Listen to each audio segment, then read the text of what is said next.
I should have never gone into that room. If I had ignored the noise, if I had left the door closed, maybe I wouldn't be sitting here now, with the feeling that something is still staring at me. It started a few weeks ago. I was hired to catalog and clean out an old mansion that belonged to a family no one had heard from in decades. The house was falling apart, dust thick enough to choke on, floorboards groaning like they were carrying the weight of invisible footsteps.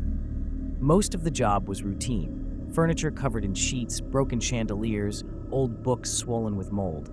But on the second floor, at the end of a narrow corridor lined with portraits, I found it. The painting. It wasn't like the others. While most portraits showed elegant faces of men in stiff collars or women in lace dresses, this one was different. The canvas was dark, the figures sunken into shadows, but the eyes, God, those eyes. They were white, pale orbs that glowed faintly, as if the painter had used light itself as pigment. The face looked almost skeletal, a grin stretched too wide, as though the subject wasn't posing for the artist, but mocking whoever looked at them. I told myself it was just a trick of the brush, a grotesque style meant to be unsettling. But as I walked past, I felt it. That pull. That undeniable sensation that the eyes had followed me. The first night I stayed in the mansion, I couldn't sleep. The wind rattled the broken windows, branches scratched against the walls, and the silence in between was suffocating. Every time I closed my eyes, I saw that grin. I tried to convince myself it was just my mind replaying the image, but then I heard it. Footsteps. Slow. Heavy. Crossing the hallway outside my room. I held my breath. The footsteps stopped. Right at my door. When I opened it, no one was there. Just the row of portraits staring blankly, and at the very end of the hallway, the painting. Somehow, though I knew I had left it in the parlor downstairs, it was hanging there, watching me. I shut the door and locked it. My hands were shaking so badly I could barely turn the key. The next morning, I told myself it was exhaustion, that I must have imagined it. But when I went downstairs, the wall where the painting had hung was empty. I should have left then. I should have packed my things and run. But I didn't. Because some part of me wanted to know, who was that figure in the painting? And why did I feel like it was waiting for me? The second night was worse. I tried to work, focusing on cataloging furniture and boxing up old records, but I couldn't stop glancing at the empty wall in the parlor. The painting was gone, but I could still feel its presence, like a pressure in the room, a weight pressing on my chest. When darkness fell, I lit a lantern and carried it with me as I moved through the mansion. I told myself I was just making sure everything was in order, but the truth was, I was looking for it. I found it at the top of the stairs. There it was, the same crooked grin, the same white, gleaming eyes, staring directly at me.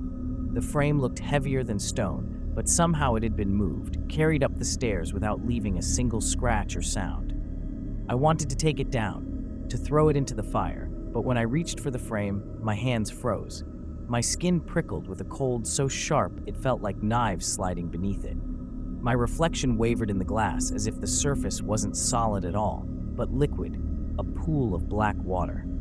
And in that reflection, the painted figure was smiling wider, leaning closer, its lips moving. I stumbled back, the lantern shaking in my hand.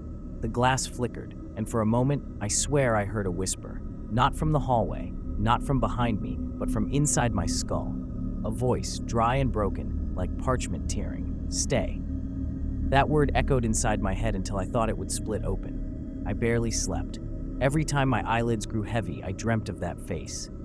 Sometimes I was standing in front of it. Sometimes I was inside the painting, trapped behind the glass, screaming while no sound escaped. And always, those glowing eyes locked on mine. By the third day, the mansion itself began to change.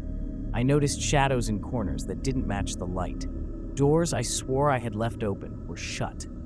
Once, I walked into the dining room and every chair was pulled out, arranged as if invisible guests had just left the table. And the painting, it kept moving. No matter where I went, I'd find it waiting. In the library, at the end of the hall, even outside my bedroom door one morning, I dragged it into the attic, covered it with a sheet, nailed the door shut.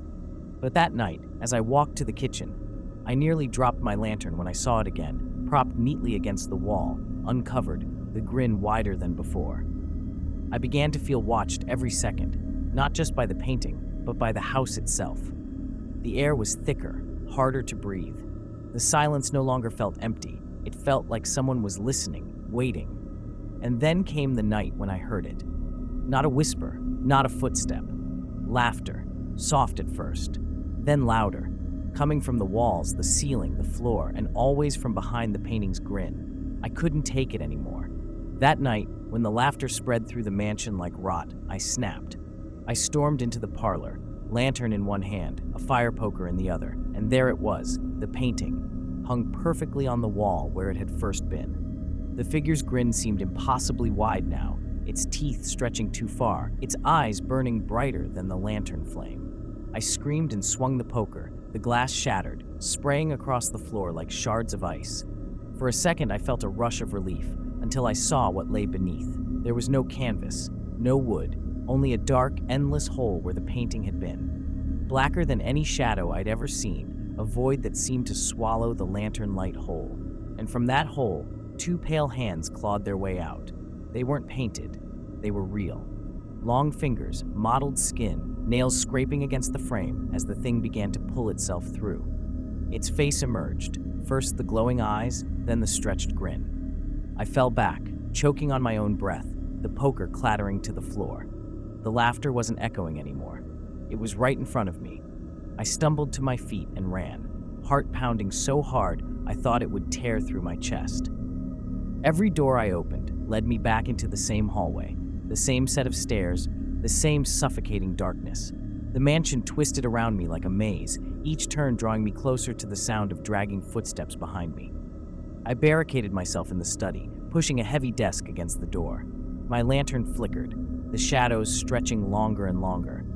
I turned, praying the painting wasn't there. But it was, propped against the far wall, unbroken, untouched.